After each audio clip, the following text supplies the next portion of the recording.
So you're in New York right now? Yeah, I live in New York. I have an apartment out here. My roommate's here. So back and forth, but mostly in New York. How long have you lived there?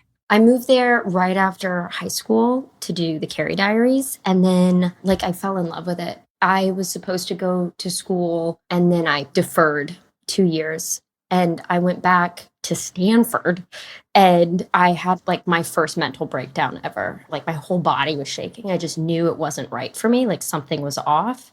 And then I went back to New York, and then I went to Gallatin at NYU. Do you mind talking a little bit about what it was about that time in your life or the place in your life that shook you? I mean, I think in high school, I didn't really know. I knew I wanted to go to school. I knew that was really important to me, and I wanted to study, but I didn't know where I wanted to physically be. I didn't really know what I wanted to get out of college, other than I was to be, around professors and students and learn things. And it was one of the best schools that I got into. So I thought, oh yeah, it must be the right place. And I think if I had gone directly after high school, I probably would have had a great time. But I think taking 2 gap years and working nonstop, I was the lead in a TV show. And I think just the pace of New York and the friends that I had made. And I think I also went to school because I was like, well, what if acting doesn't work out? I want to be able to sort of have something to fall back on, and I know it will enrich me.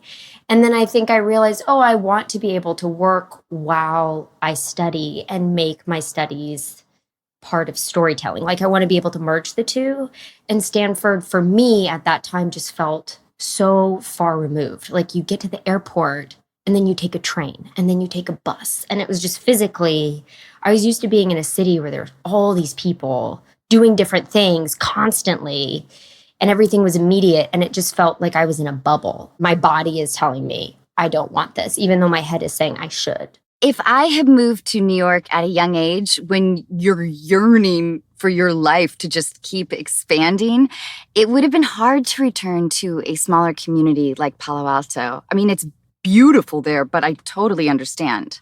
Yeah, I actually ran into somebody a couple months ago. We went to Admit Weekend, and we were hiking upstate in New York. She's like, I said you had small feet, and we played hacky sack that weekend. It's been 8 years, maybe. I don't know, 9 years since. Was she implying that your small feet didn't lead you to the championship round of hacky sack? I think that was my issue. I think that's why I've never been good at hacky sack. They just miss the hacky sack every time. They were playing hacky sack when I was going to college. I didn't know it was still. Oh my God, I'm so old.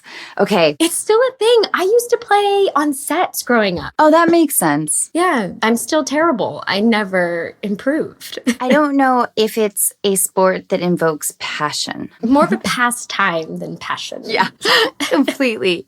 Okay, so did you join a sorority there or anything? No, I didn't even know sororities existed at NYU until there was somebody in one of my classes wearing a sweatshirt. What about sororities at Stanford? No, I never actually went. I got admitted, and then I went to their Admit Weekend to check it out.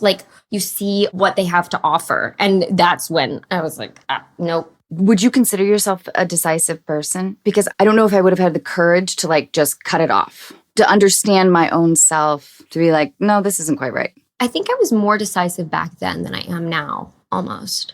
I don't know. I think I am a type of person who has visceral reactions to things. Sometimes my head won't sit, I won't feel sick or tired, but I'll get a massive headache. And so I'm like, oh, I should go to bed now. Or if I'm walking down a street and my hairs on my body go up, my head says, don't worry, don't think about it. But then my body will be like, you should cross the street now. Certain things like that. And then when I was there, I felt sick and I literally started shaking. I've never had that before. So I thought, I miss New York so much. I've never missed a place because I traveled so much as a kid.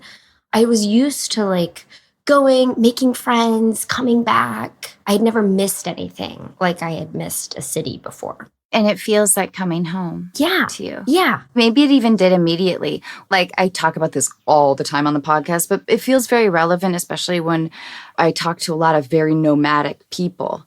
The idea of home. And Bob Odenkirk said that when he first went to Ireland, he had never been there before.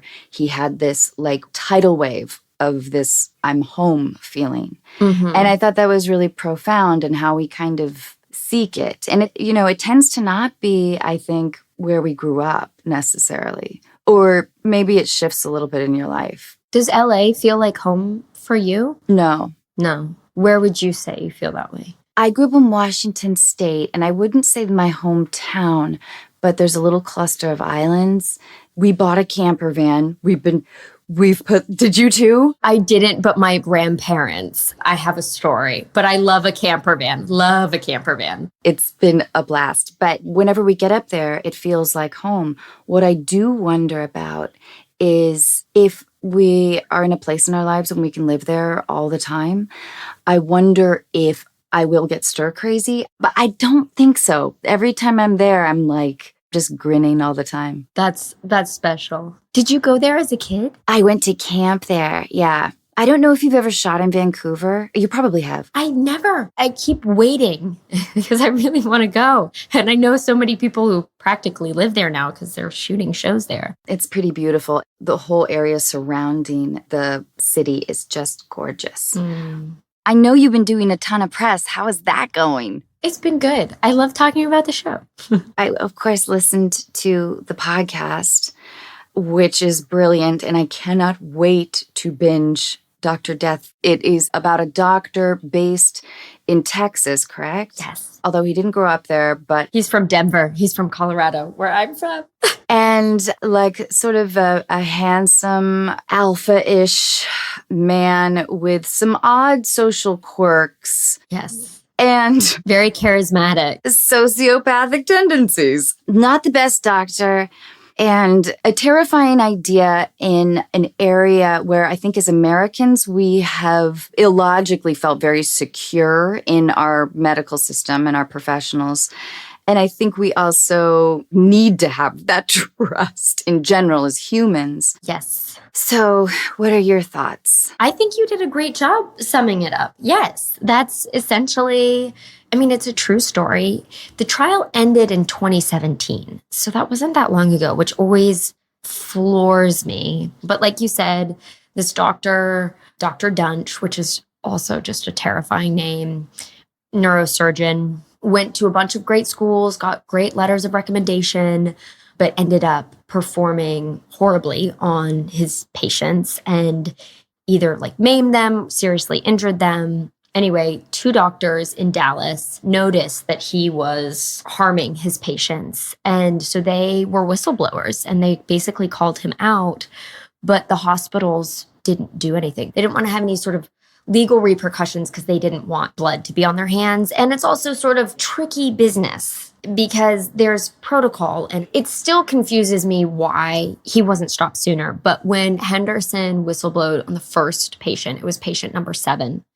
And by the time they got him in prison, my character gets to him, he had operated on 37 people. So it's just basically a story of gross failure on behalf of the medical system. And nurses saw what he had done, but they're expendable. They don't earn millions of dollars for hospitals, so they're low on the totem pole. So basically, the hospitals don't do anything, so they bring this case to the district attorney.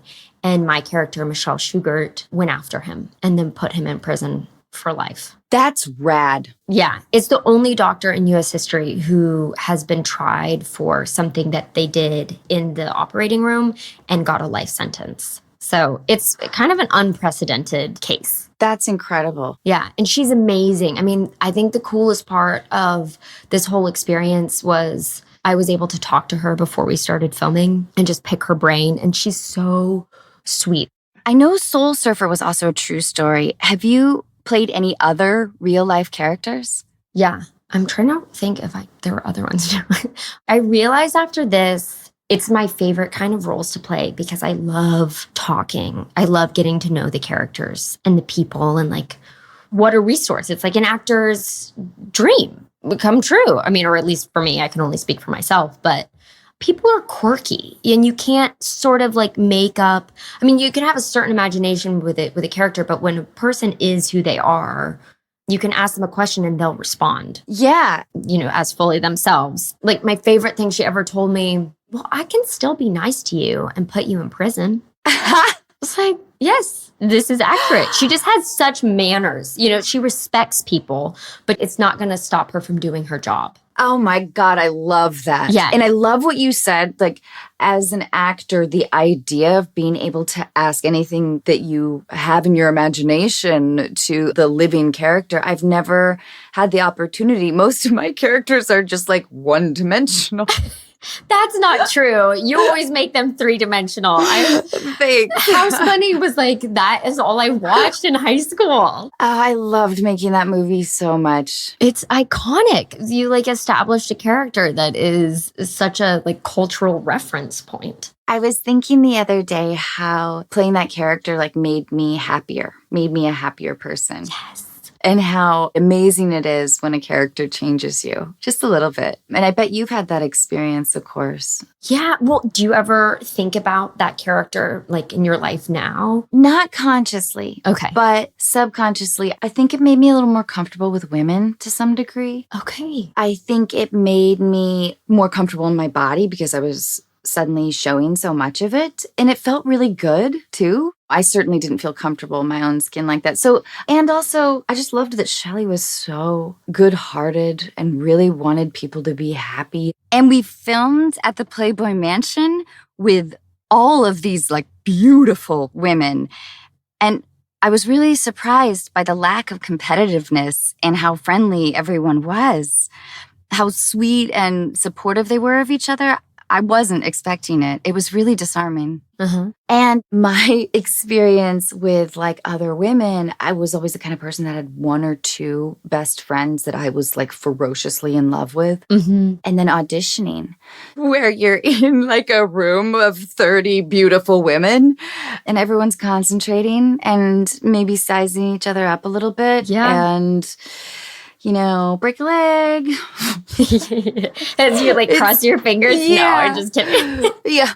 Right. But in an environment where you're pitted against each other. And even in movies then, too, that I started to do, there was like the hot girl and there was like the mean girl. And when you're young, I think even though you're just playing characters, it can also infiltrate into a set environment, even if you try to prevent it. Oh, yeah. I mean, when they say that energy comes from the top, it's so true. Like that energy just trickles down. And if there's somebody who wants to cut you down or gaslight or belittle or whatever, it ripples throughout the entire crew. And it's like, oh, it's like an infection. Totally. Like you have someone at craft service being like, this is the worst set I've ever been on. Yeah.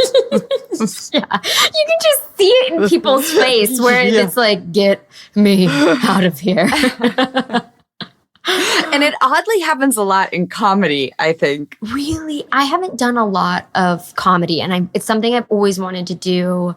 I'd say the way back was Allison Janney. I love that movie so much. You are so fantastic. I think I've seen that movie 6 times. I just love it. It's a great movie. But that was the first time I had done like I guess it's more of a family dramedy. But I just remember I was 18. I just graduated high school. And I remember just sitting and listening to these comedians. And I was like, AnnaSophia, just keep your mouth shut and learn and just listen and laugh with these like talented people because you'll probably never get another opportunity like this. And I remember we were filming on the beach.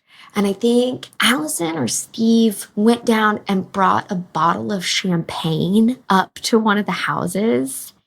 And they just started cracking jokes and pouring because it was a night show. I think it was like our last night and it was going so long and they were just in the background. And so they were just having the time of their lives that I was just, I mean, my eyes must have been so big. I must have seemed like such a creep, just sitting on the bed. No, Allison loves you. She would talk about you all the time. I miss her. Because I would always ask her about the movie. I was like, I love that movie so much. Oh my gosh. Okay, what was your first love like? I have to be honest. My first love was Josh Hutcherson from Bridge to Terabithia. I was 12, I think. And I was like fully in love with him, obsessed. What was your age difference? I think he was probably 12 or 13 at the time. Was it reciprocated or did you just crush hard? It was reciprocated. Oh, God, how wonderful. It was so fun. And that was the whole time we were filming. And so it was just like, I remember just, you just being like vibrating with like, yeah. Yes, 1,000%. And then fully heartbroken once the movie was over and like life returned and I went back to 7th grade, Did you keep in touch? We did keep in touch. We kept in touch. And then, of course, he gets a girlfriend and I'm just fully like, oh. And then we had press tours together and he was with somebody else and I was just devastated. Yeah. When I think back to that time, I was like, oh, you should have just like gotten a new crush or something. But I just couldn't get over it. I mean, it makes sense. We made a movie together, so we saw each other all day, every day. Okay, so then what was your next love? When did you fall in love again? I had a relationship. It was like one of those you think you have a boyfriend and you're like, oh, this isn't right. But then my current boyfriend, we've been together for 5.5 years, which makes me feel kind of old. Do you feel pressure, like societal pressure to take all the normal steps? Or have you like lived in New York for so long that you're like, I don't need any normal steps? Normal steps out the window. I think maybe a little bit of both. I think it's more of like, where are we at in our lives? What do I want my life to look like? What do you want your life to look like? Are we on the same page? I don't feel any pressure from like my family and especially not my friends. That's good. Okay. Do you collect anything? I press flowers because it's just hard to keep stuff in New York. Like there's no room to collect. So I have flowers that I like press. What do you do with them? I love that. Like make cards. My mom did that. Somewhere at my parents' house, I have a flower press that is filled with 12 four-leaf clovers. Four-leaf clovers grow genetically in a patch. So if you find one, there tends to be more. And there was one at my bus stop one day, and I was like, oh, look at all these. Anyways, I hadn't thought about that for a while. I love that memory. I've never found a four-leaf clover, I don't think. Now I'm going to be on the hunt in Washington. It takes a long time. You just look, you're waiting for the bus stop in 3rd grade. You look down. I have been looking for a while. There's a leprechaun like right behind you. So what intimidates you? So many things. Probably, I was thinking, I went to this event the other night and I remember feeling so tiny talking to this person. It was because it was silence on the other side. And so I think maybe it's a cultural thing or maybe it's a me thing or maybe it's something I've adopted from my mother. But I think when there's like when you're having an interaction, I constantly feel the need to fill it or to ask a question. You can be silent with your grandparents or people who are close to you, but I think new people to sit sort of silently, it's a good power move. I reckon. I was like, oh, this is a tactic. Got it. It's a tactic I can't employ, if that's any consolation. What talent or ability would you most like to have? I wish I could sing really well, and I wish I was really good with languages. Do you enjoy traveling? I love to travel. That's the thing I miss the most. Where's your dream trip? I would love to do Israel, the Holy Lands, Egypt. I'd love to go to the Middle East. My grandmother traveled a bunch when she was younger.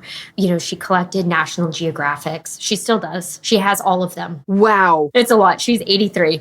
And so looking at all of her travel photos throughout the years. How amazing. Is this the woman you were named after? Yes. Yeah. My spelling of my name. Because you're Anna too. Yes. Yeah. And I'm Anna, but everybody says Anna. I know.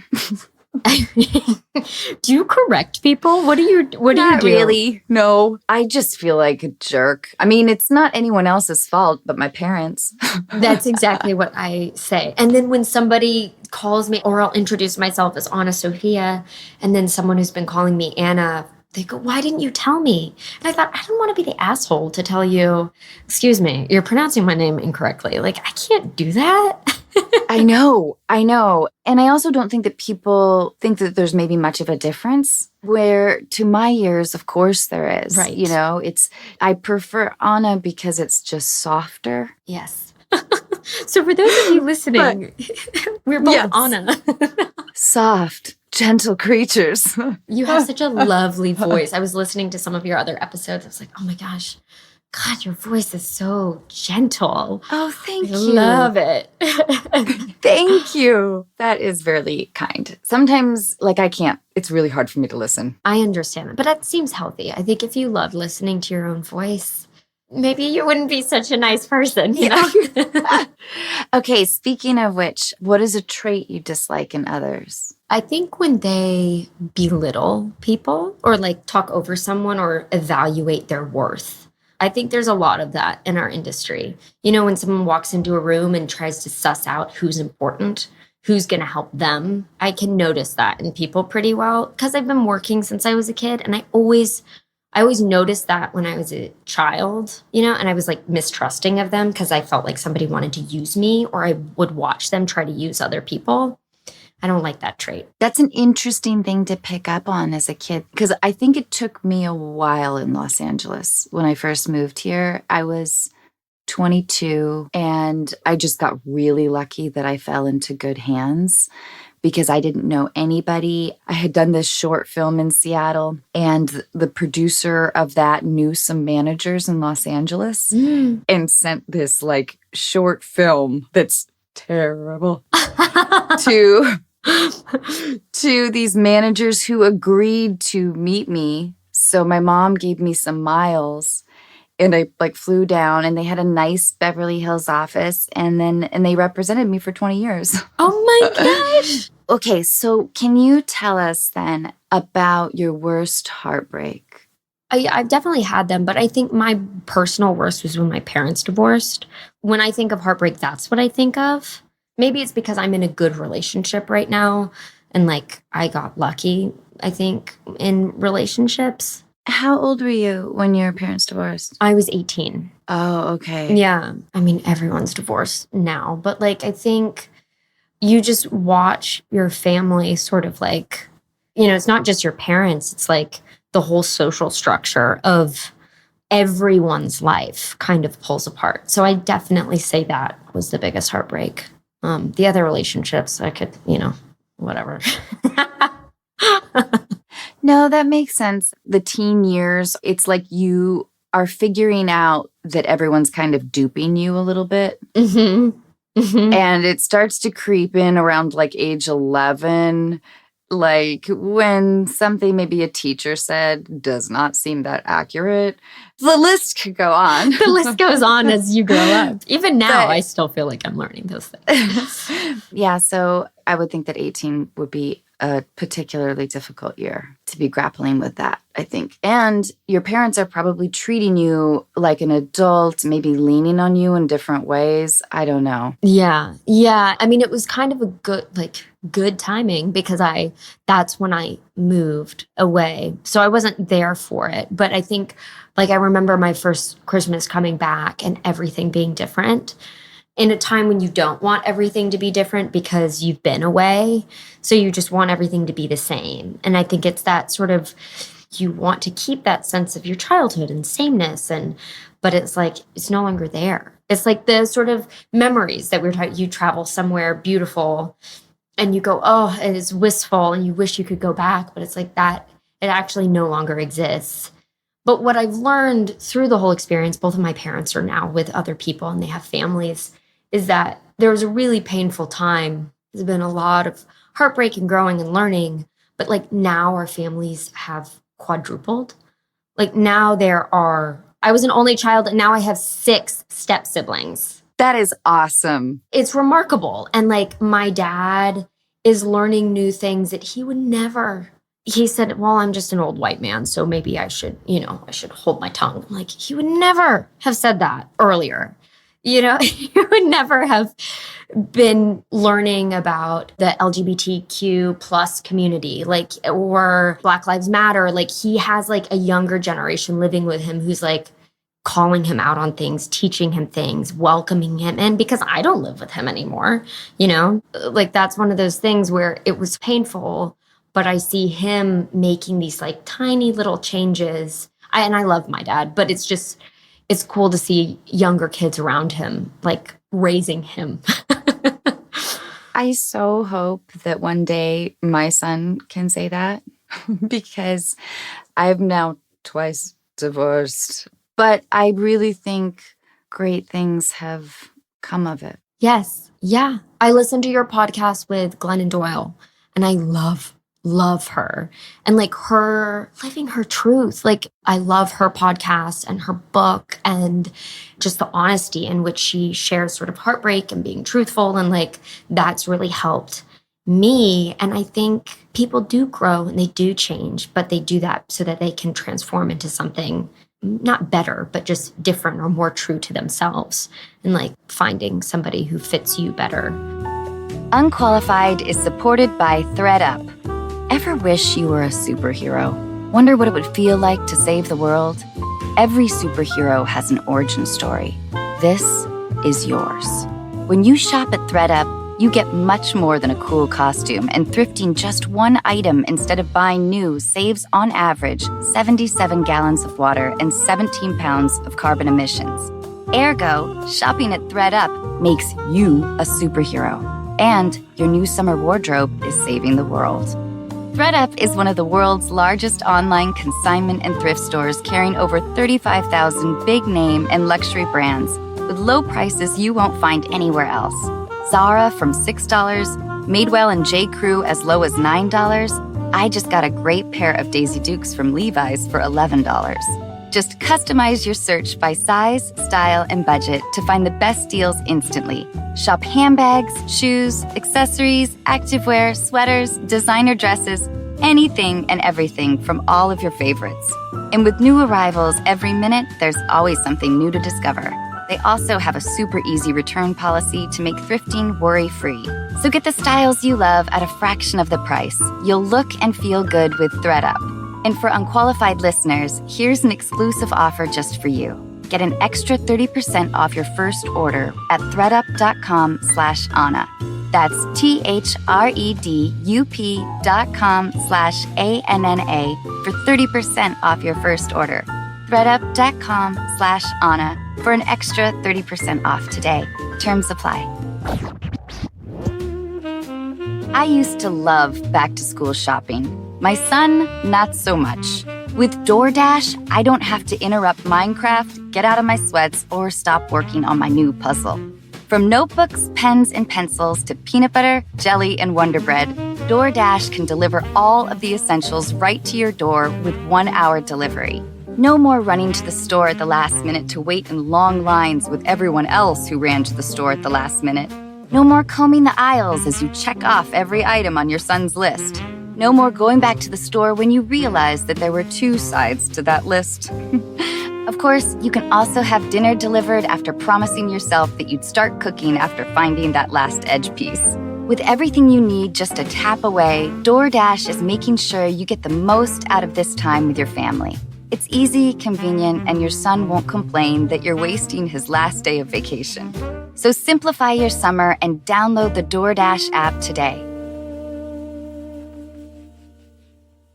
Can I ask you how you and your boyfriend met? Sure. I love this story. It's kind of good. long. Oh, good. I'm so glad.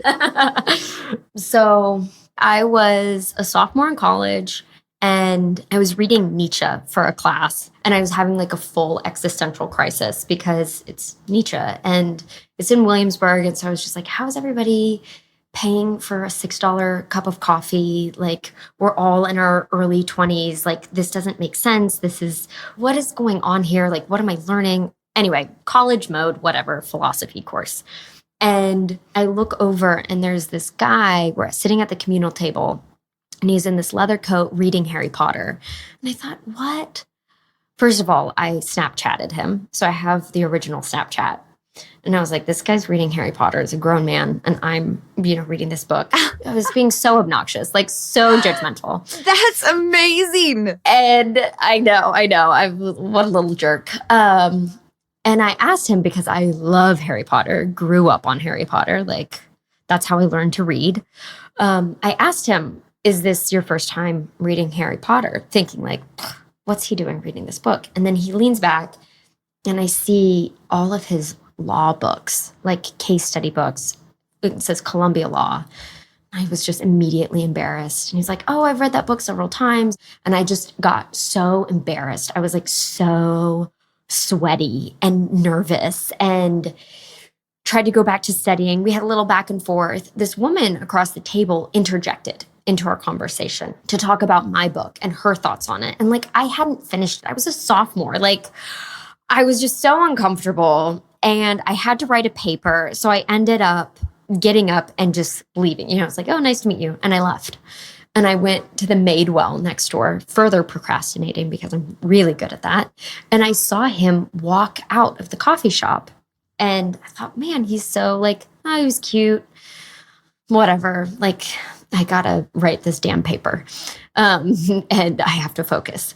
So the next day I was getting out of the subway at 9:30 at night, my usual subway stop. And I have like my big ass backpack on my back. I'd been on class since like 9 a.m. that morning. So I just like looked a total mess. And I was walking and I look up and I see him standing on the corner of the Bedford stop. And he's just reading another book. I just saw him and he looked up and he goes, oh, AnnaSophia. And he said my name right. And I was like, oh my God, he remembered my name.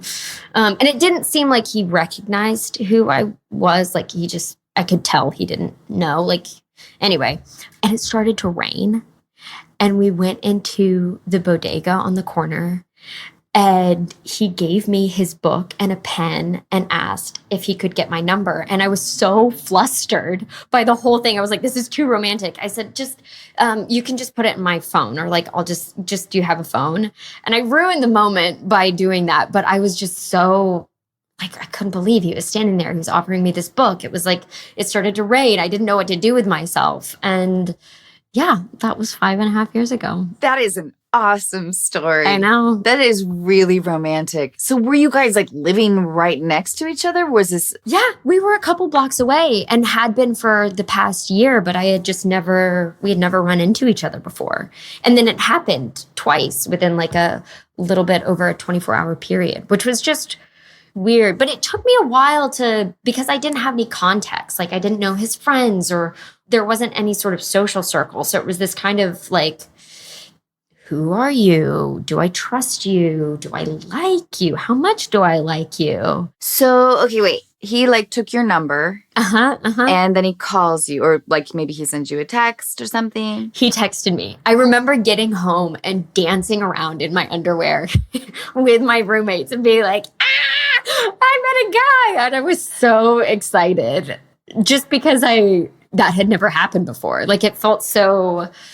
Yeah, it's unusual. A great story. It's like perfect New York. How was like the speed of the romance? I guess it was fast and slow at the same time because he texted me and then he had to go away to some like softball tournament. Like he was a part of some club. And then I went away to visit my family. So it took a week or two for us to actually go on a date. And then we went on a date and I think he traveled again. And then we had 3 dates back to back. And then I went down to go film in Virginia. And I remember I came back up on the train to visit him. And I was just having fun. Like I was just kind of like at a point where I had gotten out of a relationship like a year earlier. And I just thought I wanted to date. Like I thought I wanted to date around and I just wanted to be like, I'm fun and I'm just going to have a good time and whatever. But I'm very much like a loyal, monogamous person.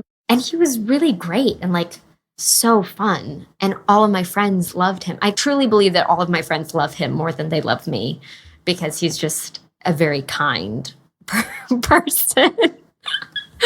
He's easy to get along with. That's pretty amazing. Yeah, it is. So I just count my blessings. And he came down and visited me when I was filming with my roommate and her boyfriend. And so we went on like a little road trip together. And I remember at that point, it was so easy. And all of a sudden it was like just the 4 of us. going on a road trip and going to vineyards. And I was like, this is great. You're fun. Like, I remember he told me, actually, he said, you're fun. And I thought the same thing, but I was like really defensive about it. Like, I'm fun. Like, what is that? What does that mean? Oh, it's like the best compliment ever. I know. But then I thought, man, you're fun too. Like, we just have a good time. And I love his family. They're fantastic. So I think when things are easy, you kind of just have to let them be easy, which I'm not good at doing. I always like to make things more complicated. I went through stages in my life like that. I think in my 40s, I've really eased up. But when you said that, like, you wanted to imagine yourself, I can completely relate to that. But I'm not that person at all. Like, No. I have been on maybe like 2 or 3 dates, sort of. Yeah. You're like, is this a... I remember going on meetings and being like, oh, I think that person thought it was a date and I thought it was for work. Oh, that's awkward. Do you remember that period though? Yes. I mean, I think it wasn't like I remember getting asked out by my agent, you know, like it goes through like a rep. Oh, I've had that too. I don't want to say his name here, but he's a famous magician. Oh, okay, I'll tell you and we'll cut it out. It was... Oh my God. Did you go? Did you go? Oh, no. Of course not. Magicians are the number one on my list of men you should not date. And I got asked out by one. You know what? See, I would have said yes, though, because I do love magic tricks. I did not want to be manipulated. Like, I'm already, like, good at attracting that type. I don't need somebody to be tricking me all the time. How did you say no? Did you just tell your rep, like, no, sorry, I'm dating someone else or something? Yeah. Good. Yeah. That was a good move. Oh, yeah. It's so nice to be in a relationship in this industry because it's really hard to be single in Hollywood and like not offend. Like, I remember actually being with a friend at a party and somebody quite older and married was hitting on us. And I've just never been good at that. Like, I'm just not. I think because I was young and my mom raised me on set that I just like always felt like a kid at some point. Like, because you treat everybody like an equal. And like, my mom was very much like, everybody is important on a set. Like, everybody has a job to do. And I remember seeing some like things that I felt kind of gross, like at a young age. And so that's never been my style. I'm also not good at it. I can't tell you how much I relate to this because I grew up acting in Seattle, but like theater. So I had a lot of adult interaction with like professional people. I'm so grateful for that. Yes. Right before I moved to Los Angeles, I got flown out to Rochester, New York by this creepy producer. Ugh. And I stayed at his house. And when he like kind of tried to sleep with me, I was like, what? And he said, why do you think you're here? And I said, I don't know people like you. The people that I know that are your age are my parents' friends. But that guttural thing, and I watched his face turn red because that's how I felt. It was just really like, this is a new experience for me, man. Yeah. I did not know. I didn't know maybe I should have, but this has not been my life experience. So therefore, this is new. So fly me back home. Yeah. So I'd like to go home now, please. But it's not on you. So wait, you were kind of talking about that time though, of like, is it a meeting or is it a date? Oh, yeah. So I was at this party and my friend, she goes, I mentioned my boyfriend and I mentioned his partner's wife and having like worked with her. Like immediately, I was like, just insert these people that exist into the conversation. And very quickly after the conversation ended and afterwards, my friend was like, you don't bring up your boyfriend? Like, they want to think that they can sleep with you. And I was like, no, absolutely not. Like, if he thinks he wants to sleep, then I don't want to work with him. Like, that sounds like a toxic work environment right there. Like, you just kind of have to like, I don't know, I feel privileged in the time that I've come up and that I'm coming up now where you can just start to say no. There's so much more support now than there used to be. I love it that it wasn't even a question mark in your brain, because while I think I would have brought up my boyfriend, I know I would have. I would have felt a little awkward in doing so. It's a great show of strength, I think, in you. Thanks. I think it was my mom, and I think it was working with other women that I respected that I realized like I've been very blessed in my work environments and having like a really good experience, but also like knowing that you don't have to do that to get a job or work with the people who are going to actively fight against that sort of system. Like working with Reese Witherspoon and Kerry Washington and their whole set was such a great experience. Like they were so supportive that I thought, let's like make sure that the good people continue to keep working and like making good energy instead of people who are kind of manipulative.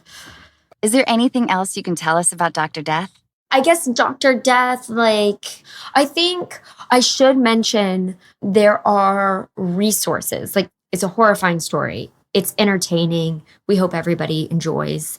But also, it's an important story. It's an important story. And the victims, there are many victims who are still alive. And I think what they've gone through was unusual, but not necessarily in terms of like not knowing how to navigate the healthcare system.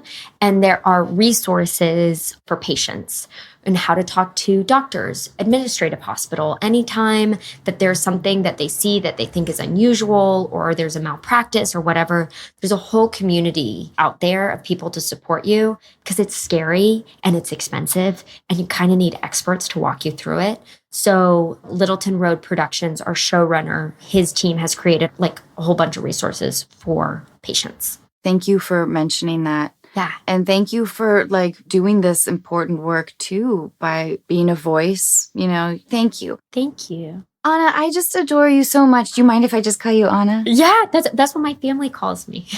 I just adore you so much. You're just so lovely, and I can't thank you enough. Really, this is so fun. Thank you. I love your podcast. I love your work. Like, thank you for just being so honest and creating a safe space of questions. And I feel like it's a time where we can all sort of open up more about this wacky world that we live in. I'll be thinking about you, and I can't wait to hug you in person someday. I know. I can't wait for that moment. Bye, darling. Bye.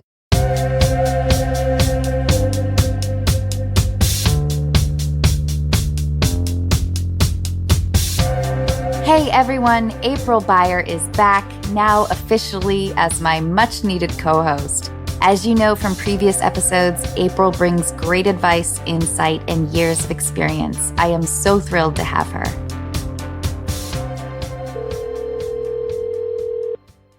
Amanda, I was really moved by your letter. Will you tell us what's going on? Absolutely. So I have two kiddos. I have Michael, who's 12, and my daughter, Bridget. She just turned 10.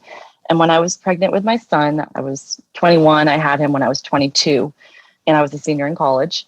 And my parents, who are very religious, I hid it from them for about 6 months because they lived in Texas. So I had a little bit of country in between us. That must have been so stressful. It was terrible. But I told my parents, and my father said, here's your choices. You can get married and we will support you and we will be there for you, or we're not in your life. We're not going to have anything to do with you. We're not going to have anything to do with your son. Being 21 and being a waitress and not having any other real job experience other than food and beverage, I was terrified, of course, of losing my family. So we got married, and my father was very wealthy, and he paid him and paid for everything. And on paper, it was a pretty good situation, pretty good deal. And he came from a very broken family. So we moved to Texas about 3 months after my son was born, and my dad said that we needed to have spiritual guidance as well as support. So we came here, which is where I've been now for the past 11 years, 12 years now. And when I got here, I was so unhappy. I was so miserable. It was terrible. And I went to my parents and told them, I'm very depressed. I am miserable. I'm not in love with this person. And waking up pretending every day is awful. And they said, love's a choice. You're going to have to suck it up. Sorry. So I did that for a few more months, and then I got really sick. I got pneumonia, and that really threw me for a loop. And I just realized I cannot live this life anymore. It's not healthy for me. It's not healthy for my son. Like I'm at a point where I'm not going to be around much longer if I keep living like this. So I told him I wasn't in love with him and I wanted a divorce. And my parents were very angry. There's, we don't have a very close relationship, and that's okay for me now. But since then, I've really let his dad call so many shots out of guilt. I still feel guilty, even though it's been, almost 12 years now. I feel so bad for him moving here and for just not speaking my truth earlier. And I've let him just make all these parenting calls to keep the peace because I just wanted peace for my son. And that worked for a while until the end of 2019. My son got mono, and we had been moving a town over, knew everything. It was a terrible time for him not to be involved with, school or anything. And then COVID hit. We started to kind of disagree right when Michael had gotten sick from the mono. When he was ready to go back to school, his father did not agree with that. And he took him to the pediatrician and had him run like crazy tests, blood tests, all sorts of tests, just because he was convinced there was something else going on. And the doctor couldn't find anything and said, look, I'm not sticking another needle in your son. He needs to get back to school. Well, COVID literally hit like a week later. Then his dad lost his job, and has not tried to find another job since, because I don't even know what the fear is, but he's terrified. There's something going on there. But he has told Michael that he is high risk and that he can die if he gets this. And Michael's been vaccinated now, but prior to him being vaccinated, my brother and his family were going to come visit us from California. And I had taken Michael and my daughter to the pediatrician and, made sure it was okay first. And all of the adults are vaccinated. And then my nieces and nephew had been homeschooled, and my brother had been working at home. Said they need to be with other children. Like you have to let your kids be kids. Perfect. Great. That's all I need to hear. His dad did not agree. And when I called to tell him, look, like, this is what we're going to do. We're going to let them be around their cousins. We're going to let them play. His dad was very angry and told me I was a shitty mother and that my family and I were trying to kill him, and just all of this stuff that has just been getting worse and worse and worse. And I know that I set a precedent by allowing this to happen for so long, but it's just to the point where we can't even have a conversation anymore. And even now that Michael's fully vaccinated, he's calling him and asking him what he's doing and where he is and what he's been doing. And it's a lot. It's a lot to unpack. Before we get into this further, you're now remarried, right? Can you tell us about your husband? My husband is the most amazing man in the whole world. And he's the one that really got me the help that I needed, because my parents, they don't believe in mental health. They just need the religious part, Amanda. It's so funny that you say that, because my husband called my dad. He said she needs help. And he's like, no, she needs Jesus. And then he hung up on him. So my husband is the one that really got me the help that I needed and, got me finally diagnosed on the right medication. And if it was not for him, I don't know that I would be where I am now. He really helped me get the help that I need and become the person I am and start to question, like, it's not okay that you talk to me like that. It's not okay that you talk to my kids like that. It's not okay how you treated me. So yeah, he's changed my life with that. And he's just such an amazing man. I'm really lucky. I'm so happy to hear that. Okay, let's talk about your ex a little bit. Is he in a relationship? I don't believe so. He was before COVID happened. And I mean, he's locked himself in that house. I should go back and let you know, I felt so guilty about the divorce. I never asked for like child support or anything like that. So there's no way that I would really know if he had gotten a job other than my son mentioning it to me. But I mean, he has just locked himself in that house and just obsessively read everything you could possibly read on the CDC website and interpret it into his own manner. And it's hard to watch too. Right. So he's spiraling out a little bit. And it sounds like he was pretty controlling. And like you said, maybe he established being sort of the dominant parental unit. And in his search for control, he's also trying to control you. I imagine he's kind of judgmental and like scolding about whatever it is. Mm-hmm. He keeps telling my son that I'm making bad choices and putting him in danger. And that's been very frustrating and difficult. I mean, it sounds like there might be some mental health issues on his end, maybe. Yeah. Well, COVID tipped a lot of people over the edge, mentally. So if you were already fearful pre-COVID, it just magnified it, so we're dealing with that too. Clearly, it's not that he's just controlling you, Amanda. He's trying to control his own environment as well. He's in absolute fight or flight and fear right now. It's not so much of a co-parenting issue. It's looking at what is driving his fear and how can you, and thank God you have this amazing husband, how can you guys be a force to really step in? Amanda, have you considered family or even legal counseling?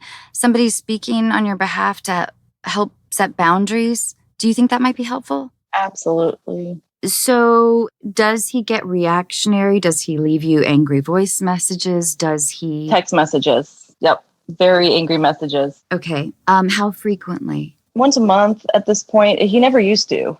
And this is, within the past year that this has been happening. The last time it happened was because my son texted me. He was in his room and his dad called and he told his dad, we went swimming today. And his dad did not like that and told him, well, when you get back to my house, you're punished because you went and swimming with your mother. And Michael texted me and said, my dad's really upsetting me. Could you come in here and take the phone? So I went in there and took the phone and said, Lou, look, please don't punish Michael for things that he does at my house. Why don't you and I talk about this? And he went off on me. He said, don't you dare ever take the phone away and keep me from speaking to my son. And he just started swearing at me. So I hung the phone up and gave it back to Michael and said, if you need to come get me again. Because it was like 10 o'clock. And then I woke up to this like crazy long message about how I kept him from speaking to his son. I should ask, how does your son feel? He is having a very hard time because he's wanting to please his dad, but also wanting to be a kid and trying to kind of reconcile that. And he is very upset. He's told my husband and I, he just wants to be a 12-year-old. He just wants to have fun and play and, not have his dad just keep scaring him.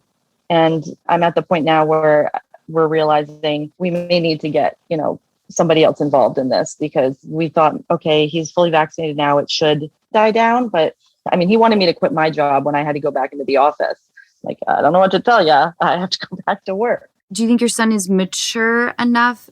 Because the ground will shake a little bit as you reestablish the boundaries. Right. Of course. Yes. In a big way.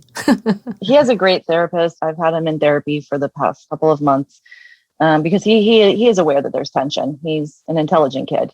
And I think, when we do have to have that conversation as to what's going on, that probably a collective group of the therapist and the lawyer and, me and my husband will sit down and talk to him. Yeah. And because your ex had a solid chunk of time to be this dominant parental figure, making you feel like a mess while he's like reveling in his fantasy of being the world's best dad. Yeah. Divorce sucks. Custody sucks. It all sucks. Yeah. Well, it sounds also like he got kind of drunk on his power because you gave it to him for so many years, right, Amanda? Yeah. I let it happen just thinking, it'll just keep the peace. It'll be fine. And that was stupid. I do think you need a legal professional. There are legal professionals who are also well-versed in family law, but also family therapy and the well-being of children. And so that's definitely something to start looking into. I think that's great. We're talking about the post-COVID behavior that he's exhibiting, but what about this, before your son got mono? How were things? Was there still a lot of disruption when your son would come back to your house? Like, would you have to deal with him all the time, or was it just smooth because he was just making the decisions and calling the shots? There was some disruption as far as, we have rules and we have chores in our house and, we have 3 dogs. So the kids are responsible for helping with certain things. And dad has no rules, which can be very difficult when you come back from essentially being an only child at dad's house to coming back to our house where you have a sister and you have rules and you have things that, we expect you to do. Looking at it then, that was really the only issue. We spent like every holiday together, every birthday. But, in speaking with my husband and looking back at it now, I realized that there were things that should have been red flags that I just pushed aside because I wanted to just keep it peaceful. Because you have 2 kids and their life is, yeah, I know. There were little things, but nothing to the extent of post-COVID. But if he came over and he was spending holidays with you and your husband and your daughter and your son, was he behaving appropriately when he was with you guys? Was he being kind to you, to your husband? You're certainly kind. It's strange, though, that he would allow my son to speak to him in a manner that I would never let my son speak to me in, kind of like a friend, like if you're joking around with one another. And my husband was always really bothered by that. He's like, we would never let Michael talk to us like this. But I didn't really think much of it at the time. Does your ex have like financial resource? I don't know. I know my parents had been giving him money when he lost his job, and he keeps buying a lot of things. Like we have this really cool water park that just opened up and the tickets are super expensive. And he just bought like season passes for that, but he's still out of work. So he's buying things. I don't know how. Are your parents still friends with him? They have not spoken to him since he said that we were all trying to kill Michael. So I don't think that they're still sending him money. I was seeing it on Venmo. That's the only way I was seeing it. But I'm not 100% sure. The reason why I asked, Amanda, is because I do think there's a high likelihood that your ex will go running to your parents in some fashion. I'm sure he will. And yeah, okay. Yeah, but like you can't do anything about that. And it sounds like you've distanced yourself from your parents anyway. So yeah, I mean, my dad has a problem with alcohol and my kids are not over there alone ever. I don't trust them. Yeah. And just with the religious stuff, like I left my son and my daughter there. I was getting on a plane to go back to New Hampshire to visit some friends. And I get a phone call from my mother-in-law. She's like, hey, your mom told Michael the devil's all around him. I try not to leave my kids around my parents unattended. You are surrounded by very controlling people. Yeah. Mm-hmm. Oh my God. Never realized it, thank God for my husband. Well, I saved myself, but he helped me find the way. But yeah, it's pretty crazy, especially, the things that religion can do to people and organized religion. It is galling that flawed people can be so judgmental. It is. It absolutely is. Well, they're seeing the world the way they see themselves, Well, I'm really happy that you have financial independence from your parents. Yes, that was very important to me too. They offered to buy our house, but we said no, we didn't want any part of it. Good for you. Yeah, we were very fortunate. We bought at a very good time. We built our house in 2019, right before COVID hit. So we were really fortunate with that. But it's been a long time coming. Because you got pregnant when you were in college. I think you said your senior year. Were you able to finish out and get your degree? So I actually finished in 2018 and I got to walk in Rhode Island. I was really excited. I flew back to Providence and got to walk in graduation. Awesome. Yeah, it was awesome. That was probably one of the things I'm most proud of, to be able to do that with kids and work and dogs. And good for you. Yeah. Thanks. Yeah, it was really exciting. I'm really impressed with your strength. You've made some majorly independent and strong decisions in your life, considering the control that your parents wanted over your life and the control that your ex wants now over your life. That's pretty amazing. There is such thing as parental alienation, and not that you and your son are having any struggles having a relationship, but that is something real that people in family law deal with a lot. That's just saying when one parent is saying to the child, your mother or your father doesn't love you, or they're putting you in harm's way or danger, you actually have legal grounds to open up a discussion and get some advice. It's always worth just taking a meeting with somebody and just paying whatever their rate is to get on the phone with them for 90 minutes and just ask a ton of questions. Like, what are my options? And maybe communication should be between them. Like maybe that person just could be your mediator, right, to have discussions with you.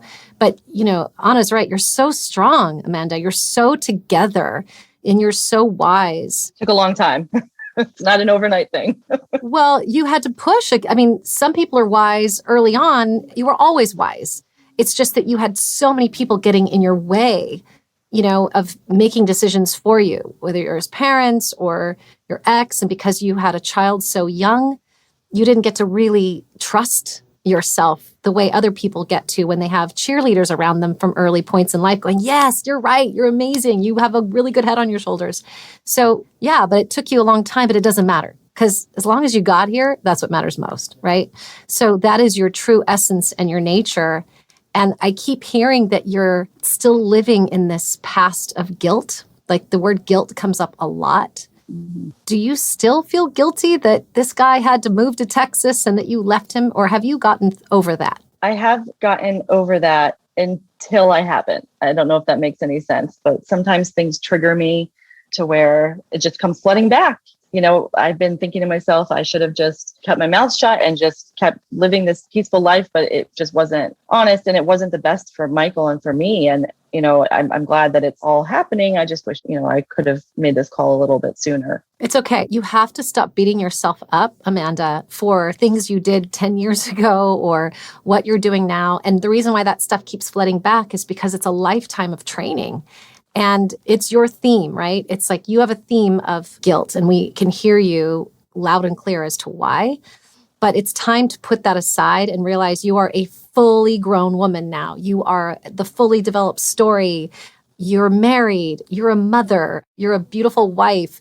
You're smart. You're educated. So the guilt will stop you from being able to do the practical things, because unless you get your head straight on this, whatever advice somebody gives you will be wasted because you won't have the fuel. So I feel like what we could do for you today is just give you the power and the fuel to remind you that you have all of the tools necessary to go forward. You have to remember that whatever age people get married, everybody is making a choice. So when your parents said love is a choice, I don't agree with them that they should have given you a marriage and said choose to love him. But he made a choice as well. The moment he met you was a choice. When he moved to Texas with you, it was a choice. Accepting money from your parents? Yes, exactly. Accepting money from mom and dad. Choice. My dowry. Yeah, exactly. Did he get some chickens and hens too? I hope so. Yeah. Right? So you got to stop feeling guilty about him because he's a grown man now. And we can't look back at our lives and feel guilty about decisions we've made and then also feel guilty about everybody else around us. You've got to just consciously every day do some kind of mantra to say, I no longer feel guilt. I no longer am a servant to the decisions I've made in the past. And when I make a decision because it's out of honesty and transparency and it's being earnest, I will not regret whatever the outcome is of that said action. Because when you all of a sudden gain your power and you've been quiet, and you've been sitting in the shadows for so long, and then you suddenly roar, stuff's going to break. And so instead of you packing up all of your ideas and what you're doing and running with it, just say, no, I'm going to let things break for a while. You did the right thing. This kid of yours needs to acclimate. He needs to be around his family and his cousins and his friends now. I mean, Anna, you're a mom. Hasn't every therapist said that these kids have suffered so much through COVID that they need to integrate, right? We can protect them, but... And then there's your ex projecting the idea that your son is sick. How does a 12-year-old digest that? Well, his father took him to several different doctors since February, just trying to see if there was something else going on or wrong, just showed up. And I didn't know about it. And Michael told me, Mom, I don't want to see any more doctors. I'm like, what doctor? What are you talking about?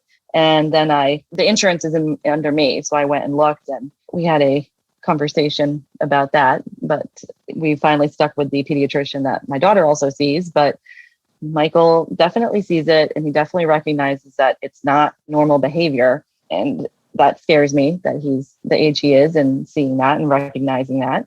But he's definitely aware. After getting mono, was he exhibiting other symptoms? No, he was tired for a while after that. And so that was really the only thing that was truly going on. But the doctor told us about that. And the kid had every test possible, but there wasn't anything, worrisome. There wasn't a point where we were terrified or we thought there was something more serious going on. It was, mono sucks, but it was mono. This is just about control issues with him. That's all that's going on. I guess my question, Amanda, is what do you want? In a dream of dreams, what do you want to happen right now?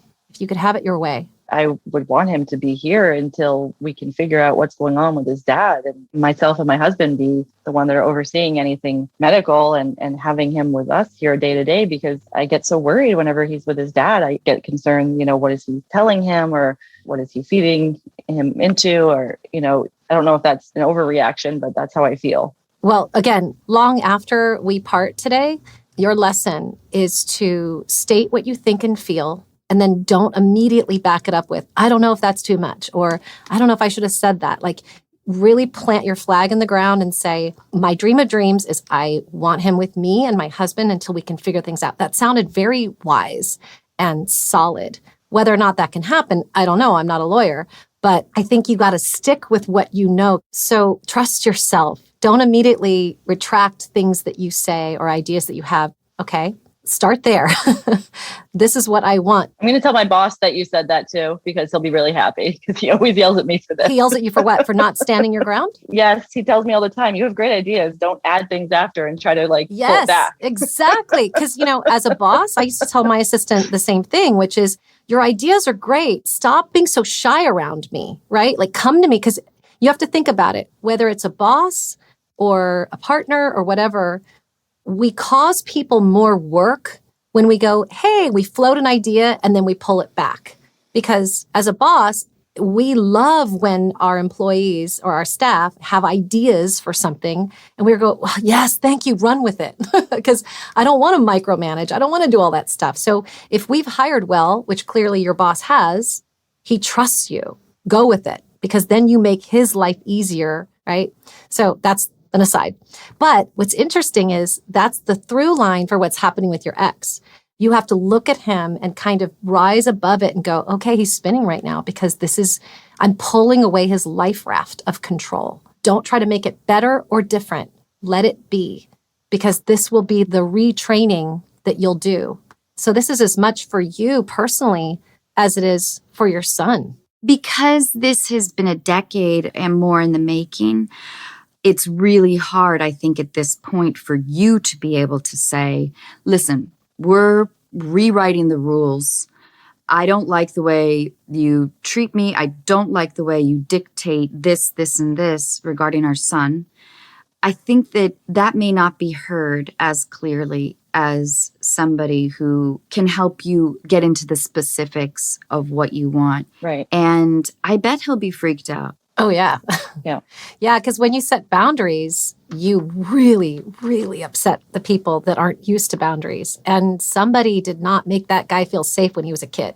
He probably had a real upsetting. His parents are terrible people. His parents are awful people. So there you go, right? It always starts with our parents every single time. Like he had a probably chaotic household. He couldn't control anything. When you look at him, think about him as being 4 years old in his house with all kinds of chaos and hurtful behavior. And poor little guy couldn't control anything. So when he's raging or saying stupid stuff or controlling, you can stay in your calm center by looking at him as a 4-year-old and going, wow, like this is why he is in such need.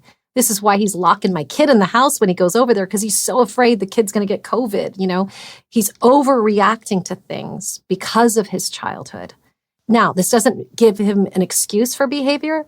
What it does, Amanda, is helps you to stay absolutely calm and strong. That's great advice. Yeah, thank you. I did not think about it like that. It's going to be really hard for a minute, but I think it'll be worth it.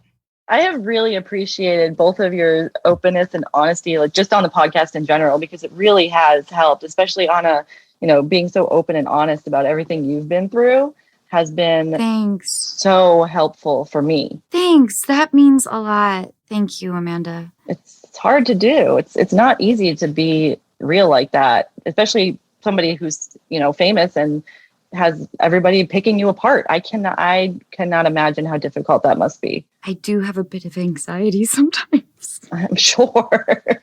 I love that you said that, Amanda, because Anna is an example of that. And because she is so open and transparent, and she's not in the position to be this transparent, that she benefits from it because more love comes her way. Oh, I so do. So, Anna, I'm sure it's just you've been in a practice of it, right? Like being transparent and open and honest and vulnerable is work, right? You got to get there. And I love that you said that to her because it's 100% true. And if everybody could be this way, we would attract better things in our lives. Just a little compliment, Anna. Yeah. Thank you. And I know that the podcast has shifted me for the better. Anyway, thank you guys. Yeah. I really appreciate it. Amanda, I have let myself be in controlling relationships without even recognizing it. So I can really relate to what you're saying as a person with good intentions. And I always feel like I'm slow to pick up on any red flags, any clues. But I think it's a great time for your ex to understand that you are 50% of this partnership, if not more. you're his mom. And look in the mirror, Amanda, and realize that you are not that 20-year-old girl being controlled by parents and being young and pregnant and working at a restaurant. You're not that girl anymore. And, as they say, we're never handed anything we can't handle. And whatever reason, this is your journey. You're designed for it. You're made for it. You're going to grow from this in such a beautiful way. You're learning tools and skills right now that you haven't really ever accessed before. And it's just your time. It's your time to step into your own power. And that's what you're feeling right now. The old stuff is breaking. And so we have to celebrate that a little bit, because sometimes things need to die out for new things to begin. Amanda, I wish you the best of luck. Thank you so much. I really appreciate the advice and taking the time to talk to me. It means a lot. All the best to you, Amanda. Thank you. Thank you, April. You're welcome. Bye. Thank you. Bye-bye. Bye, Amanda.